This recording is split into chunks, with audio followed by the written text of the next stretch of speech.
उत्तर प्रदेश में इस वक्त अयोध्या गैंगरेप केस लगातार सबसे ज़्यादा चर्चा में बना हुआ है।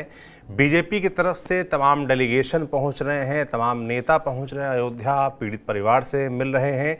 अखिलेश यादव इसको लेकर लखनऊ में मीटिंग कर रहे हैं। इससे पहले उनका बयान आया कि आरोपियों का डीएनए टेस्ट होना चाहिए। इसको लेकर विवाद भी हो रहा है और जो आरोपी है मोहित खान सपा नेता, उसके घर पर बुलडोजर चल चुका था और अब उसका एक कॉमर्शियल कॉम्प्लेक्स है, उस पर भी बुलडोजर चलने की तैयारी है। तो सियासत भी जोर पे है। तो क्या कुछ इसके अपडेट्स हैं वो आपको विस्तार से बताएंगे। क्या पॉलिटिक्स हो रही है, समाजवादी पार्टी का क्या नुकसान हो सकता है इस घटना के बाद से, उपचुनाव करीब हैं, वो आपको समझाएंगे। इसके अलावा यूपी में चर्चा में है वक्फ एक्ट में जो बदलाव होने जा रहे हैं, तो वो प्रस्तावित बदलाव क्या हैं, उन पर क्या विवाद है, उससे क्या मुस्लिमों का नुकसान है, क्या फ़ायदा है, ये आपको समझाएंगे विस्तार से। सभी विषयों पर बात करने के लिए हमारे साथ फिलहाल हैं हमारे वरिष्ठ साथी कबूल जी। कबूल जी, बहुत स्वागत है आपका। अयोध्या रेप केस एकदम चर्चा में बना हुआ है, लगातार उस पर आप देखिए बीजेपी की तरफ से बयान आ रहे हैं, समाजवादी पार्टी की तरफ से बयान आ रहे हैं, बसपा की तरफ से बयान आ रहे हैं, सभी लोगों की तरफ से बयान आ रहे हैं। बीजेपी का डेलीगेशन पहुंचा हुआ है। फिलहाल क्या कुछ अपडेट्स है कबूल जी, और किस तरीके से ये एकदम आप मानिए कि पॉलिटिक्स का केंद्र हो गया अयोध्या एक बार फिर से चुनाव के रिजल्ट्स के बाद, अब ये नया मामला है अयोध्या से जुड़ा। अगर आप देखेंगे 2024 के लोकसभा चुनाव से लेके अभी तक अयोध्या का मुद्दा किसी न किसी तरह से बना हुआ है जी। अयोध्या चुनाव से पहले राम मंदिर का मुद्दा था। चुनाव नतीजे आने के बाद जो है बीजेपी की हार का मुद्दा अयोध्या बना। अब उसी अयोध्या में एक जो अति पिछड़ी समुदाय की नाबालिग लड़की के साथ गैंग रेप का मामला है, वो मामला सियासी तौर पे बहुत ज़्यादा तपिश उसकी गर्म है। खास तौर से इसलिए क्योंकि उसके जो आरोपी हैं वो एक विशेष धर्म समुदाय से आते हैं। दूसरी तरफ क्योंकि वो जो आरोपी हैं वो समाजवादी पार्टी के नेता भी हैं। हालांकि उनको पुलिस ने गिरफ्तार करके भेज दिया है, लेकिन अभी सियासत उस पर जिस तरह से हो रही है, आप देखिए तो भारतीय जनता पार्टी मुख्यमंत्री योगी आदित्यनाथ से लेके वो पीड़ितों से मिल चुके हैं, ये बात सदन में उठा चुके हैं वो। उसके बाद जो है जिस तरह से भारतीय जनता पार्टी के नेता लगातार पीड़ित परिवार से जाके मिल रहे हैं और उस पर जिस तरह समाजवादी पार्टी को कटघरे में खड़ा कर रहे हैं, उससे निश्चित तौर पे समाजवादी पार्टी का सियासी गणित जो है गड़बड़ाने का खतरा मंडराने लगा है। उसके पीछे जो हमने बताया कि अखिलेश यादव ने 2024 के चुनाव में पीडीएफ फार्मूले से जो भारतीय जनता पार्टी को शिकस्त दी थी, वो कहीं ना कहीं उस पर जो है थोड़ा सा डंक लगने की मुझे लगता है चुनौती दिख रही है। उसके पीछे यही क्योंकि पीड़िता जो है वो अति पिछड़े समुदाय, निषाद समुदाय से आती है और ख़ास तौर से, और जो पीड़ित मैंने कहा जो आरोपी हैं वो मुस्लिम समुदाय से हैं। तो इसे लेकर क्योंकि वो जो ख़ास तौर से जो धार्मिक ध्रुवीकरण के लिए एक तरह से दांव हो रहा है, और समाजवादी पार्टी पहले तो उसमें बहुत जो है फूक फूक कदम रख रही थी, कोई ऐसे बयान नहीं दे रही थी। लेकिन जिस तरह से पहले समाजवादी पार्टी के नेता जो मोहित हैं उनको अपने पार्टी के नेता मानने से इनकार नहीं थे, लेकिन बाद में उनके तमाम फ़ोटो आ गए, उनको नगर अध्यक्ष के तौर पे भी आ गया, अवधेश प्रसाद के साथ भी फोटो आ गया, जिस अवधेश प्रसाद को लेके 2024 के चुनाव के बाद अखिलेश यादव लगातार घूम रहे थे और ये बताने की कोशिश कर रहे थे कि अयोध्या भले ही भारतीय जनता पार्टी की सियासी प्रयोगशाला रही हो, लेकिन आज वहाँ का प्रसाद हमारे साथ है। वो अवधेश प्रसाद के जरिए एक संदेश देने की कोशिश कर रहे थे। राहुल गांधी को भी हमने देखा अवधेश प्रसाद को लेके, बीजेपी को संसद से सड़क तक वो साथ में दिख रहे थे। लेकिन अब वही चीज़ वो कहीं ना कहीं खासतौर से जो बलात्कार का वहाँ गैंग रेप का मामला है वो एक बड़ा पॉलिटिकल इशू बन चुका है जी। और समाजवादी अखिलेश यादव और खासतौर से केशव प्रसाद मौर्य जिस तरह से मोर्चा खोल रखे हैं, अखिलेश यादव घेर रहे हैं, उसी तरह से समाजवादी पार्टी भी अब उनको बताने की कोशिश है कि अब वो बीजेपी की स्ट्रेटजी है कि सपा को हम मुस्लिम परस्त और अति पिछड़ा विरोधी कटघरे में खड़ा कर सकें। तो वहीं समाजवादी पार्टी इस नैरेटिव से बचने की कोशिश कर रही है और उसकी कोशिश है कि पीड़ित को रहे, और वो जो समाजवादी पार्टी एक सियासी तौर पे जो रंग देने की कोशिश हो रही है उससे बचने की कोशिश कर रही है। अखिलेश यादव ने आज यही कहा कि ये सियासी रंग दिया जा रहा है, इसीलिए जो आरोपी है उसका डीएनए टेस्ट कराया जाए ताकि दूध का दूध पानी का पानी। डीएनए टेस्ट के जो बयान है उस पर बहुत विवाद भी हो रहा है। मायावती ने हालांकि आप देखिए कि इस पूरी जो कार्रवाई हो रही है सरकार की तरफ से उसका समर्थन किया है और अखिलेश यादव की जो डीएनए टेस्ट वाला सवाल है इस पर भी सवाल खड़े किए हैं और कहा कि आपकी सरकार में ऐसे कितने आरोपियों के डीएनए टेस्ट हुए थे, इस तरह की बात उन्होंने कही। निश्चित तौर पे अगर ये बातें होंगी तो ये बात तो है कि आप किसी तरफ एक उंगली उठाएंगे तो चार उंगली आपकी तरफ भी उठेगी। मुझे लगता है यही चीज़ है, अखिलेश यादव इस इशू को जिस तरह से इसमें जिस तरह के शुरुआती में बयान आया, चाहे वो खासतौर से जो आरोपी उनका भी बयान आया था वो बयान आया हो या फिर समाजवादी पार्टी के जो नेताओं का बयान आया हो, वो बयान कहीं ना कहीं भाजपा को आक्रामक करने का मौका दिया है। इसीलिए आज देखिए अवधेश प्रसाद इनका खास तौर से बयान जो सपा में आया है वो बहुत उस तरह का है कि एक तरह से बचाव करने का है। और उन्होंने बयान है ये शर्मनाक घटना है, इसमें कानूनी तौर पर सख्त एक्शन होना चाहिए, किसी निर्दोष को नहीं फंसाना चाहिए, अगर कोई दोषी है तो उसको बख्शा नहीं जाना चाहिए। तो कुल मिला के वो खुल के नाम भी नहीं ले रहे हैं और इस बीच कुछ बाइट ऐसे भी आई जिसमें वो बयान देने से बच भी रहे थे और सख्त कार्रवाई की बात कर रहे हैं पर नाम नहीं ले रहे हैं, और जो उनके करीबी होने का दावा किया जा रहा है मोहित खान जो आरोपी है उसको भी एक्सेप्ट नहीं कर रहे हैं। निश्चित तौर पे, और खास तौर से ये जो आपने कहा ये इसलिए भी ये ऐसे समय में घटना हुई है जब मिल्कीपुर उपचुनाव होना है, जो अवधेश प्रसाद की सीट खाली है और जिस अयोध्या की हार का जो जख्म है बीजेपी के लिए उसकी भरपाई करने का और सपा का जो समीकरण गड़बड़ाया है, जिस फार्मूले को आधार बना के 2014, 17, 19, 22 में जीतती रही भाजपा, उस फार्मूले को इस 2024 के लोकसभा चुनाव में झटका लगा है। कहीं ना कहीं बीजेपी को लग रहा है कि ये वो मौका फिर है जब उसको दोबारा से खड़े होने का मौका मिल सकता है, और खास भले ही वो एक कांड हो लेकिन उसके सियासी जो मकसद हैं वो बड़े में हैं। आप देखिए लगातार जिस तरह से आप मुख्यमंत्री या निषाद पार्टी के अध्यक्ष भी पहुंच गए हैं, जो मंत्री भी हैं, रोते हुए बड़ा वीडियो वायरल है। और क्योंकि वो निषाद समुदाय की लड़की है निश्चित तौर पे, तो ये एक तरह से इसका पूरा सियासी रंग इस पे चढ़ चुका है और इसके बहाने राजनीति हो रही है। सपा डैमेज कंट्रोल करने में जुटी हुई है तो भाजपा को आक्रामक करने का मौका मिल गया है, और सपा के समीकरण में खासतौर से जो सपा ने जो सोशल इंजीनियरिंग बनाई थी उसमें सेंधमारी का मौका मिल गया है। इसीलिए भारतीय जनता पार्टी के छोटे से लेकर बड़े नेता तक इस मोर्चे को लेके आप देखिए सोशल मीडिया पे पूरा भरा हुआ है और सपा को कटघरे में कोशिश हो रही है। बिल्कुल, लगातार नेता पहुंच भी रहे हैं। और जब आज जो डेलीगेशन पहुंचा था वो पीड़िता की मां से मिला है तो उन्होंने इस बात की आशंका जताई कि हमको मार दिया जाएगा, हमको धमकाया जा रहा है, हमको दबाया जा रहा है, और इस तरह की शिकायतें शुरुआत में आई भी थी कि किस तरीके से जो आरोपी हैं वो दबाव डलवा रहे थे, मुकदमा ना लिखा जाए, एक्शन ना हो। उसके बाद पुलिस की तेजी आई जब सरकार सीधे लखनऊ से आदेश आना शुरू हुआ। खास तौर से जिस दिन विधानसभा में योगी आदित्यनाथ ने बयान दिया उसके बाद से सदन के बयान आने के बाद जितनी तेजी से कार्रवाई शुरू हुई और जो दिखा वो पिछले 3-4 दिनों की घटना में आप देखिए कितनी तेजी से चीजें दिख रही हैं, और जिस तरह से वहां मामलात हो रहे हैं। अब सपा को थोड़ा सा बैक फुट पे है और भाजपा इस वक्त फ्रंट फुट पे खड़ी हुई नजर आ रही है। हालांकि आज सपा ने थोड़ा सा अपने स्टैंड में बदलाव लाई है, इसीलिए समाजवादी पार्टी ने एक अपना डेलीगेशन भेज रही है ताकि उन्होंने कहा कि रिपोर्ट आए ताकि जो मोहित खान हैं उन पे हम सख्त कार्रवाई कर एक संदेश दे सकें। मुझे लगता है अब वो चीज़ें अब आएंगी, सपा क्या करेगी, लेकिन ये सपा के लिए इस चक्रव्यूह को तोड़ना मुझे लगता है कि बहुत वो है, और सपा जिस आधारों के सहारे आई थी मुझे लगता है वो बहुत मुश्किल खड़ी है। आप देखिए भारतीय जनता पार्टी के लोगों ने अयोध्या से लेकर हर जगह फ़ोन लगा दिया, लड़के हैं लड़के से गलती हो जाती है। जो मुलायम सिंह यादव का बदायूं कांड का जो बयान था वो बयान लेके कहीं ना कहीं यदि कोशिश की जा रही है कि सपा इस तरह के लोगों को पैसे देती है, इस तरह लोगों को बढ़ावा देती है, और ये कहीं ना कहीं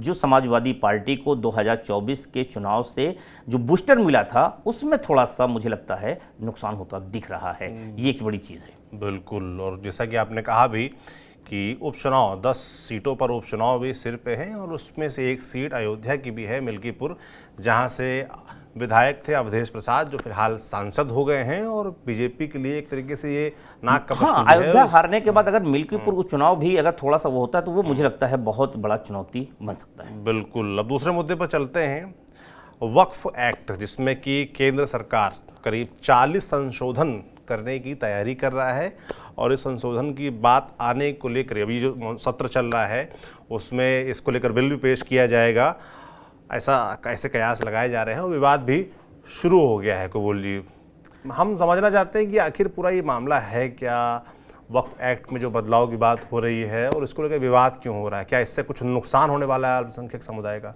देखिए अभी क्योंकि वक्फ जो जिन संशोधनों की बात हो रही है वो खास तौर से क्या संशोधन सरकार कर रही क्या नहीं कर रही है वो अभी खास तौर से सामने नहीं आया, क्योंकि बिल आने के बाद होगा। लेकिन जो बातें कही जा रही हैं, आप देखिए कि मुस्लिम संगठनों के द्वारा जो है असदुद्दीन ओवैसी हो या India Muslim personal law board हो या मुस्लिम तमाम लोगों के बयान आने शुरू हुए हैं।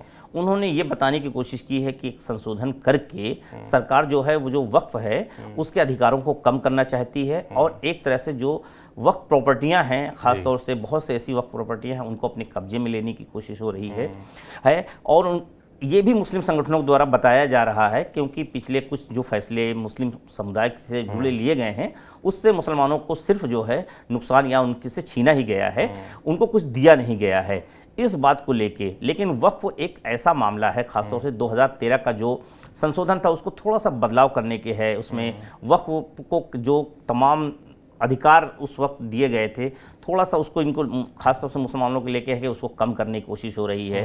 कुछ जो संभावित बदलाव मैं बता दूं कि किसी भी ज़मीन को वक्फ की संपत्ति घोषित करने से पहले उसका वेरिफिकेशन करना ज़रूरी हो जाएगा।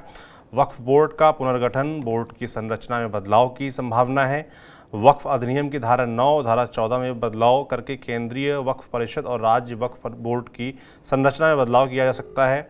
बिल में राज्य वक्फ बोर्ड के स्वामित्व वाली विवादित ज़मीनों का नए सिरे सत्यापन कराने का भी प्रस्ताव है। दुरुपयोग को रोकने के लिए जिला मजिस्ट्रेट को वक्फ संपत्तियों की निगरानी में भी शामिल किया जा सकता है। तो इस तरह के तमाम बदलाव संभावित हैं। कबूल ये आगे बढ़े उससे पहले थोड़ा सा ये समझा दीजिए कि आखिर ये वक्फ बोर्ड होता क्या है, इसका काम क्या है, और फिलहाल जो मैंने कुछ संशोधन बताए कि जो संभावित हैं इसको लेकर विवाद क्यों है। देखिए सबसे बड़ी बात वक्फ क्या है। दरअसल जो मुस्लिम समुदाय ने अपनी प्रॉपर्टियां अपने जो वक्फ कर देते हैं, ख़ासतौर से वो जिसको वो समाज के लिए कि उस समाज के खासतौर से विकास में उनके काम आ सकें, जो प्रॉपर्टियां मुस्लिम समुदाय के द्वारा वक्फ की गई हैं उन प्रॉपर्टियों को वक्फ प्रॉपर्टी के तौर पे देखा जाता है। ये कहा जाता है देश में अगर रेलवे के बाद किसी के पास सबसे ज़्यादा प्रॉपर्टी है तो वक्फ बोर्ड के पास है। हालांकि ये अंग्रेज़ों के समय से ये बहुत अरसे से चला रहा है। आप देखेंगे तो उसमें तमाम शहरों में ख़ास तौर से हैं। तो उन वक्फ प्रॉपर्टी के तरह से जो सरकार है वो कस्टोडियन है, वो उसके तरह से संरक्षक के तौर पे है और देखती है। और उससे जो भी कमाई होती है वक्फ प्रॉपर्टियों के चाहे किराए से आती हों या तमाम चीज़ों से जो आती हैं, तो उन वक्फ प्रॉपर्टियों से आने वाला जो खर्च है वो मुस्लिम समुदाय के लिए ही खर्च किया जाता है। ख़ासतौर से जो यतीम महिलाएं हैं उनके लिए पेंशन की है, या जो गरीब बच्चे हैं उनकी पढ़ाई के लिए है उसमें से पैसे देते हैं, या जो तमाम मस्जिदों के इमाम हैं उनकी तनख्वाह वक्फ मस्जिदें भी हैं देश में बहुत सारी, वो कब्रस्तान वगैरह हैं उन जो में ख़ासतौर से जो मस्जिद में इमाम मुअज्जिन होते हैं उनके लिए होती है। लेकिन इस देश में बहुत सारी ऐसी प्रॉपर्टियां हैं जो प्राइम लोकेशन पे बहुत प्राइम प्रॉपर्टियां हैं, उसको मुस्लिम समुदाय में ख़ास तौर से लिया गया है। तो उसमें तमाम चीज़ें हैं। एक 2013 एक्ट जो है उसके मामले को लेके कि उन ख़ास तौर से अगर वक्फ को लगता है कि ये प्रॉपर्टी वक्फ की है तो उसको लेके वो नोटिस जारी कर देती है। उसका जो मामले की सुनवाई है वो एक वक्फ ट्रिब्यून बना हुआ है, उसके तहत जो है ट्रिब्यूनल है उसमें सुनवाई होती है। नोटिस देके किसी को भी बुला सकता है उस प्रॉपर्टी को लेके। तो सरकार ने को लगा कि कुछ ऐसी भी प्रॉपर्टियां हैं जिस पे जो वक्फ की नहीं थी उन पे भी, तो जो वक्फ को असीमित जो है मिला हुआ है, जो मुस्लिम समुदाय की तरफ से हम बता रहे हैं कि आया है सरकार की तरफ से। हालांकि ये साफ कहा गया कि ऐसा नहीं है। खास तौर से वक्फ प्रॉपर्टियों को लेके हम वो संशोधन कर रहे हैं ताकि वक्फ की जो स्वायत्ता है उसको बचाया जा सके। दूसरी तरफ यह है कि वक्फ की जो प्रॉपर्टियां हैं उसको कुछ चंद लोग हैं जो उनके हाथ में हैं, वो उसको आज भी पुराने रेट पे उसका इस्तेमाल कर रहे हैं, उस पे काबिज हैं, उनका किराया खा रहे हैं। यहाँ पे खास मॉल बना रखा है, कुछ इंस्टीट्यूशन चला रहे हैं, कुछ जगह पे इस तरह की जो वक्फ प्रॉपर्टियाँ हैं उनको लेके तमाम जगह आप दिल्ली में आप देखिए कि एक सीजो कॉम्प्लेक्स का भी मामला रहा है, खास तौर से कि जहाँ पे जिसको वक्फ मतलब जो है वक्फ अपना दावा करता है कि वो है। इसके अलावा आईटीओ के पास में आप देखें तो बहुत सारी संपत्तियाँ हैं जो वक्फ की संपत्ति के मामले में हैं, वो अभी उस पर विचाराधीन मामला चल रहा है वो सारी चीज़ें। तो वो सरकार ने कहा कि ऐसी बहुत सारी चीज़ें हैं, बहुत सारी ज़मीनें हैं। और कल जो बातें आ रही कि करीब ऐसे 200 मुस्लिम फैमिलीज हैं जो वक्फ की जो है अगर देखें तो करीब 70% प्रॉपर्टियों पे वक्फ का जो 100% वक्फ की ज़मीनें हैं उसके 70% पे अगर देखा जाए तो ज़्यादातर 70% पे मुसलमानों ही इंक्रोचमेंट किए हुए हैं, अतिक्रमण किए हुए, वही काबिज हैं। एक तो ये दूसरा है सरकार जो है वो बहुत ज़्यादा 10% के आसपास में जो वक्फ संपत्तियां हैं वो सरकार के अधीन है। कई जगह है वो जो अथॉरिटियां हैं उनके साथ विवाद चल रहा है।